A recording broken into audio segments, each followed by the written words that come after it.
Now, this is the time, these are the months, when there has to be achieved a settlement of the Cyprus problem. There is no doubt that Dimitri Christofias and Mehmet Ali Talat want that settlement to take place. Indeed, George Jacobo and Mehmet Ali Talat told us face-to-face in March, we want a settlement by December. I don't think they'll have it by December, but it is entirely realistic they could have it by March. The news from Istanbul is that the Turkish Foreign Ministry has not made up its mind whether to allow such a settlement, and that is a very important phraseology which indicates the fact that Turkey ultimately controls the Turkish Cypriots.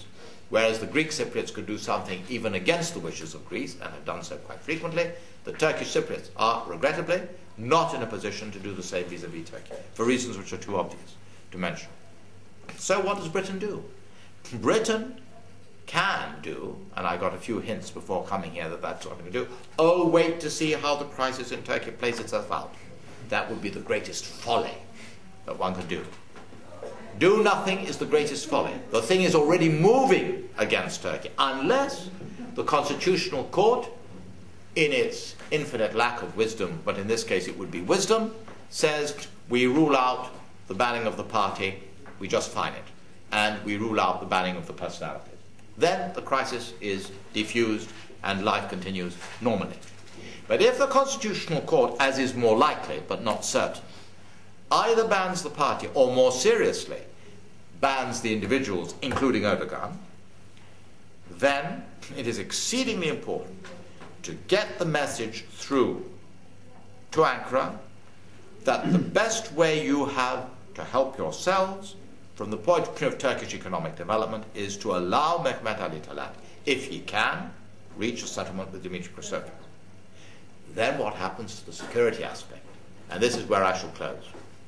The security aspect is one on which, inevitably, Greece, Britain and Turkey have an important say because they're guarantor powers. Turkey all the more because it's got an army right in the island. Britain has 2 bases on the island.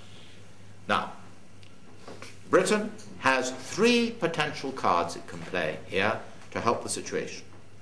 The first and the most obvious, and it would be a huge error on Britain's part not to play it, is to, instead of saying, as I suspect many people in Whitehall would like to do, no to Mr. Sarkozy's proposals, which are coming out any day now, indeed they've already been bruited around in the press, for a European Union security structure, shall we say, in a certain form. Britain should say yes, but Cyprus has got to be part of that. A Cyprus settlement must come under a European Union security guarantee with a European Union force under a European Union commander, which, point number 2, will include Mr. Sarkozy, Greek and Turkish contingents, and Turkish contingents, i.e., you want a special relationship with Turkey. We've said, Mr. Sarkozy, that you accept a special relationship with Turkey. The special relationship must include a Turkish presence within a European Union force, and therefore a Turkish presence within the European Union security structure. That is the first card Britain can and should play. The second card Britain may be able to play, it's less certain. The first one, I think, is absolutely clear. The second is a bit more difficult. Turkey owes a lot of money. How? Because under the Treaty of Establishment of 1959-1960, Great Britain did not have to pay the Republic of Cyprus for the sovereign bases, but did have to pay, not have to pay, it offered to pay, let's put it that way, substantial sums in lieu of the use of other military facilities, as on Troodos. In 1964, Britain, for reasons which are perfectly comprehensible, ceased paying. 1964 to 2008, you all know your mathematics. It's a long time. Against these, I don't know, I wouldn't call them debts, I would say against these once proffered facilities, Turkey, Britain as a strategic partner of Turkey, could most certainly assist the establishment of Turkish troops on the Anatolian mainland in exactly the same way as Germany did for Russian troops at the end of the Cold War. You will remember that instead of making it into a political issue whether Russian troops should withdraw from Germany, Gorbachev and Kohl found the wonderful formula of saying this is a technical problem and Russia needs money in order to create the new facilities for its troops to move back to Russia. And Germany will provide the money. Well, the problem should, if possible, be turned into a technical problem, because a European Union security force with Turkish participation is going to be the best possible guarantee, both for the Greek Cypriots and Turkish Cypriots, that nothing untoward will happen. The European Union, unlike Britain, unlike Greece, unlike Turkey, will unquestionably see to it that nothing ever happens in Cyprus again approaching what happened in 1963-64. And the third and the final thing is this: even that might not be good enough. And here I come to a suggestion which I hope will not be necessary. Whether it will be necessary will be a question of whether Turkish military face needs to be safeguarded. But you wouldn't believe it, but it is true, that although Britain is, of course, the major party to the Treaty of Establishment, and although Britain is a signatory to the Treaty of Guarantee, but has in a quite extraordinary manner interpreted the word guarantee, which any businessman knows means that you put your whole economic and other strength behind your guarantee, to mean option, which means something totally different. But that having been laid aside, Britain is not a member of the Treaty of Alliance.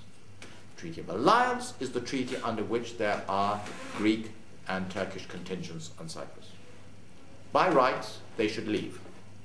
Cyprus is no longer an ex-colonial country. It's a full member of the European Union.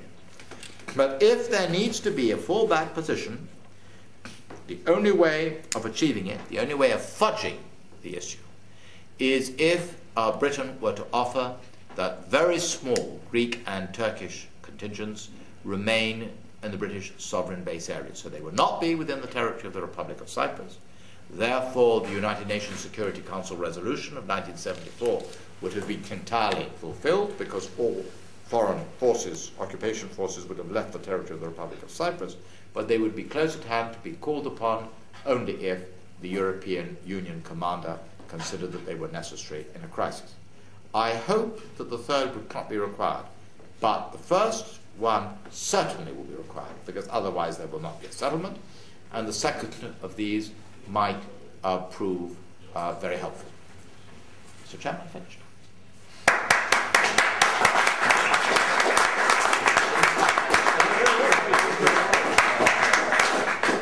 Well, what a tour de force.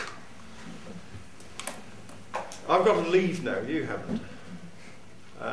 So do pepper him with questions, and we'll ask Mary. One of my colleagues, I think, might be turning up in a moment, but otherwise Mary will see that nobody comes to any grief. No, it's very good. I'm so sorry. Yeah, I've got to go. Yes, see you soon. Right. Can I see any hands for questions? And can people say who they are? They just see who they are before they put their question. I've seen one hand at the back.